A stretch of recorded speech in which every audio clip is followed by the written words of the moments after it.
right here on ESPN Radio. ESPN2, we are presented by Progressive Insurance.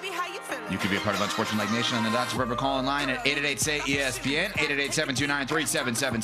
ESPN Nation presented by Dr. Pepper. It's not college football season without the delicious taste of an ice cold Dr. Pepper. College football, it's a pepper thing. Baseball last night, Toronto cuts into Seattle's lead with a 13-4 victory on the road at the Mariners. 5 home runs for Seattle. Heck of a job, for Toronto. Heck of a job by the Blue Jays last night. Of course, all of the postseason action right here on ESPN Radio. The World Series goes through ESPN Radio and the ESPN app. We got 2 games today. We got the Dodgers and the Brewers. And, of course, we have the Mariners and the Blue Jays. And it's amazing because tonight, Michelle Smallman, Chris Canty, Evan Cohen, we have Thursday Night Football. And so tonight, being focused in sports and focused on in sports, we have Aaron Rodgers, Joe Flacco, and Max Scherzer. It's 2025. Yep. It's not 2015. It's 2025. Good morning, everybody. How are we doing today?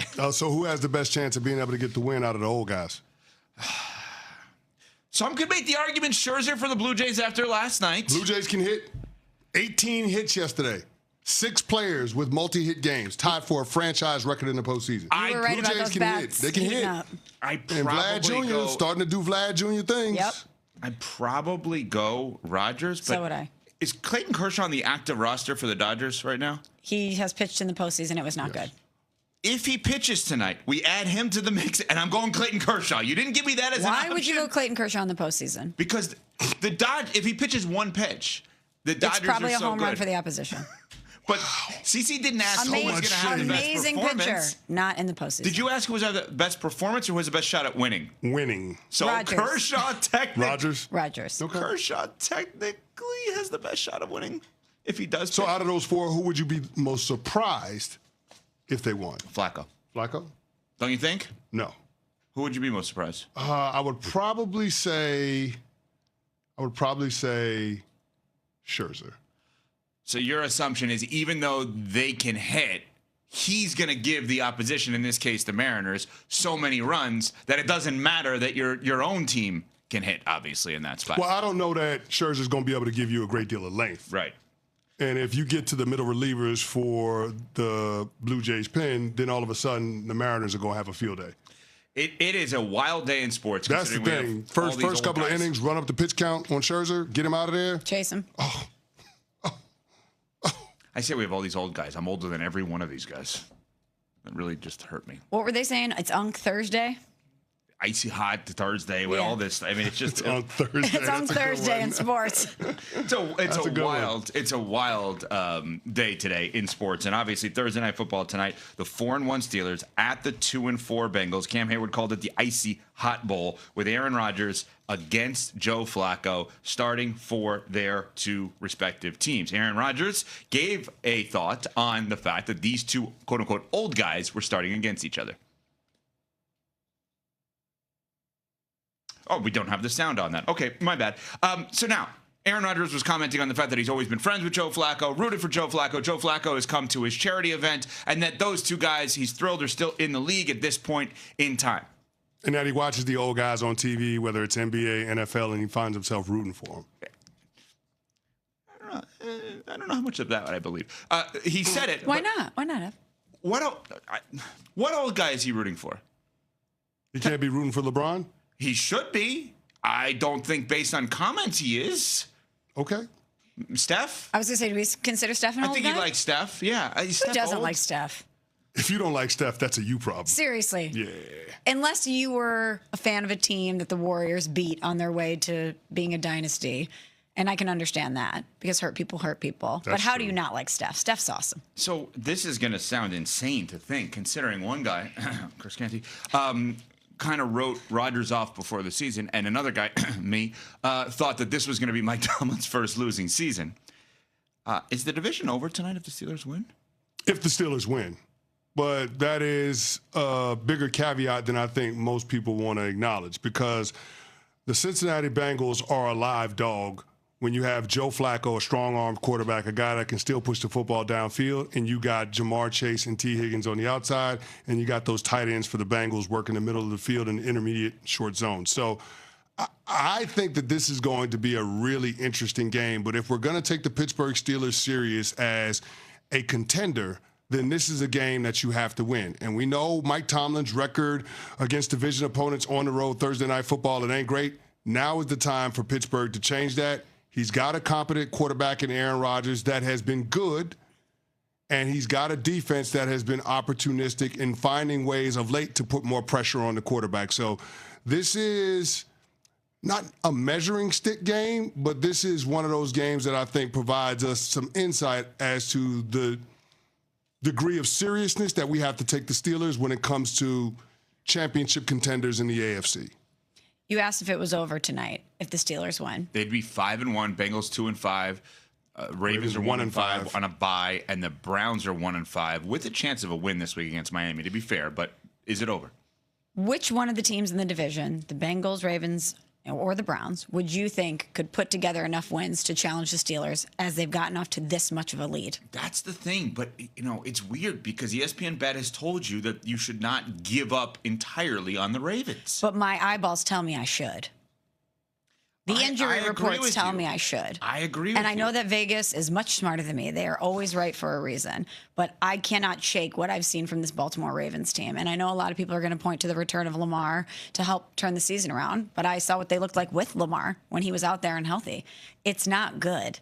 And maybe they'll find a way to go on a run and turn this thing around and make it respectable. But I don't think that they're going to be able to challenge the Steelers after the head start that they've gotten out to and taking the lead in this division. And the point you just made, Smalls, is the one that we should focus on. Because of the misfortune of everybody around them in the AFC North, there are zero excuses for Aaron Rodgers or Mike Tomlin in terms of being able to get to the postseason, host a home playoff game, win said playoff game. And so while I may have been wrong on my prognosis on the Steelers, Aaron Rodgers, and Mike Tomlin. Me too. That doesn't change what the expectations are in terms of how we judge whether or not they've had a successful season. So question on that. They have to get to the playoffs. They need to win a playoff game. It's time. We've talked about it ad nauseum. It's been 3 presidential inaugurations since Mike Tomlin won a playoff game. Mm-hmm. Damn it, it's time. If you can't do it now, why would I have any confidence that you'd be able to do it in the foreseeable future? Totally agree. You wouldn't. You said, though, the pressure is on Rodgers and Tomlin. Let me go one step further on that. I think the pressure is way more on Tomlin than it is Rodgers for this reason. Because I believe Mike Tomlin when he speaks, and he's given me 20 years, basically, of reasons to do that. Remember in the offseason when they brought back Mason Rudolph? So we're comfortable with him as a starter. The number one reason a team would fall apart late, in theory, is either poor quarterback play or a quarterback injury. That actually should not affect this team. Mike Tomlin told me all offseason, I'm comfortable with Mason Rudolph as the starter. So God forbid for Rodgers, he gets hurt. God forbid he regresses for him. And that team, they have a guy that they deem to be a starting quarterback ready to go. So I don't anticipate this team falling apart. And if they do, a guy that I love in Mike Tomlin, I will have to be critical of. More so than Rodgers, I think. Oh, they tried to play Mason Rudolph in a playoff game not too long ago. That didn't really work out. I don't agree with Tomlin's assessment, but that was Tomlin's assessment. He did say that. Yeah, I don't know how much truth was in that statement. So, but yeah, I mean, when I look at the Pittsburgh Steelers, there is a clear path for them to get to where they want to go. And they have the requisite experience at the key positions in their organization in order to be able to accomplish it. If you fall short of that yet again, this feels like it might be one of the more embarrassing seasons for Mike Tomlin since he's been there. I agree.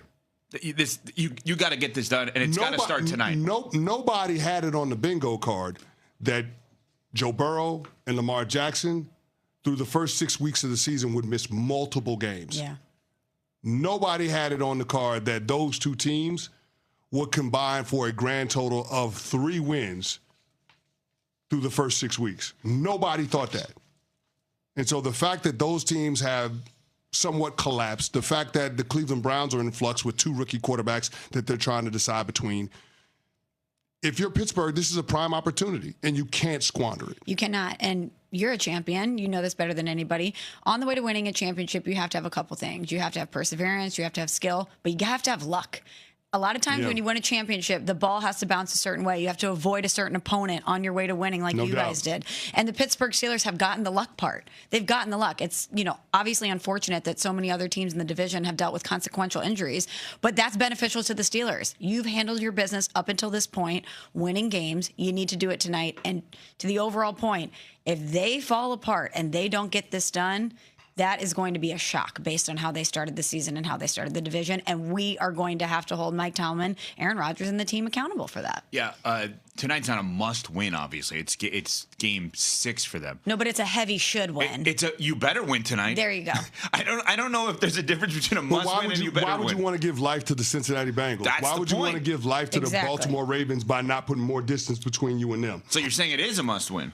If I'm saying that, if the Pittsburgh Steelers don't win tonight, I'm willing to entertain somebody else getting in this division race. I don't know who that somebody else is. Right. It doesn't necessarily mean that it's going to be the Cincinnati Bengals that rise up. But it could. But what I'm saying is, it could be, but I'm not saying it will. Right. What I'm saying is, because the Steelers don't put as much possible distance between them and the rest of the field in that division, if they don't win that game tonight, they're going to regret that. You're 4-1. You don't win tonight. Tonight's the fumble of all fumbles. You should be running away. We should be having conversations late in the season about how they're going to prepare Aaron Rodgers for the playoffs and whether or not they're going to rest him in Week 18. I'm dead serious, and I can't believe that. I didn't think the Pittsburgh Steelers were going to be this. We should be having the conversation at some point.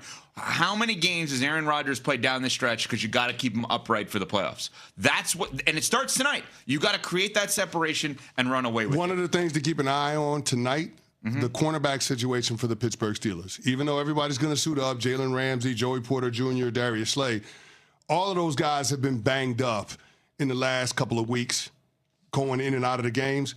Going up against Jamar Chase and T. Higgins, healthy guys, I'm just saying, watch out for that. This could be one of those nights where Joe Flacco has a turn back the clock moment and generates a lot of explosive plays down the field in the passing game. Tonight better be one of those nights that we set a record. We did an amazing job last week. Well, not in terms of the winning part, but the participation part with our ESPN Bet Parlay. We had so many people jump on board with us, and we want to beat that number. So here's what we've got: the unsportsmanlike parlay for Thursday Night Football tonight. DK Metcalf, 5+ receptions. Jamar Chase, 70+ receiving yards. And the over at 43.5. Go to ESPN Bet. It is prominently featured on the parlay section right in the middle of the app. Go do it now. Join us, the unsportsmanlike parlay. Get on board. DK, 5+ receptions. Jamar Chase, 70+ receiving yards, and an over on 43.5 total points, both teams combined. Boy, that just fits together, doesn't it? It really does. Let's get this done. That just fits together, Let's doesn't get it? this done. I feel good about this one. Last week we took an L. Tonight we bounce back. Yeah. If I said that, everybody would be screaming jar. Is it too late now to apologize? We'll find out after CC has this from Venmo.